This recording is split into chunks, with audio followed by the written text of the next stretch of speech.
Comment pouvons-nous augmenter notre niveau de conscience et nous améliorer? Bonjour, je m'appelle Yannick Gauthier, je suis co-créateur de l'Institut Gauthier et formateur en PNL, la fameuse programmation neuro-linguistique. La conscience est une notion complexe qui peut sembler abstraite, mais elle est en fait très pratique dans notre vie quotidienne.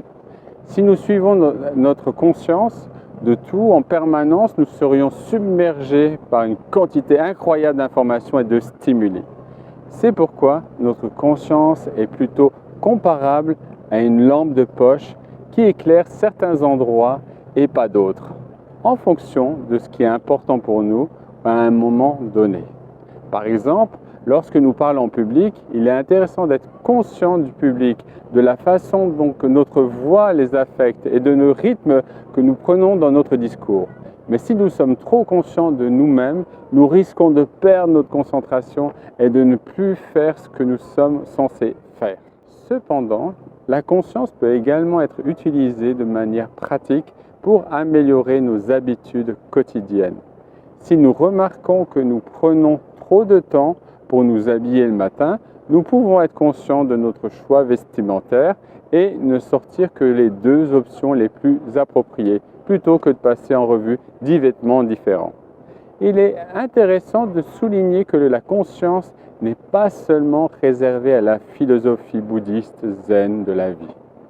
En tant qu'être humain, nous avons inventé des outils tels que les télécommandes pour améliorer notre vie pratique. Et lorsque nous rencontrons un vide dans notre vie, nous pouvons soit nous examiner nous-mêmes, soit nous poser la question « Qu'est-ce que je ne fais pas encore qui fonctionnerait ?» Parfois, développer notre conscience, il peut être utile de nous projeter dans notre futur et de nous voir à l'extérieur. Richard Bandler, le célèbre thérapeute et créateur de la programmation neurolinguistique, a souvent encouragé ses clients à sortir de leur zone de confort et à rencontrer de nouvelles personnes en demandant « Combien de personnes avez-vous rencontré la semaine dernière ?» Si la réponse est « aucune », il encourage à demander « Combien de personnes vous ne connaissez pas, avez-vous abordé et dit « bonjour ». Souvent, la réponse est encore « aucune ». Les clients évoquent alors leur timidité ou leur manque de confiance en eux.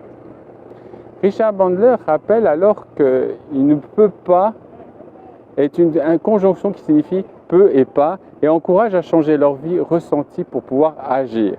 En fin de compte, nous ne cherchions à améliorer nos habitudes quotidiennes ou à nous débarrasser des peurs, de nos limites, la conscience et la lampe de poche pratique qui peut nous guider vers nos actions. Il est primordial de savoir où l'orienter pour que nous puissions avancer vers nos objectifs de manière efficace et épanouissante. Si tu veux en savoir plus sur la fameuse programmation neuro-linguistique, merci de t'abonner à cette chaîne et de laisser un commentaire juste en dessous de cette vidéo. À bientôt.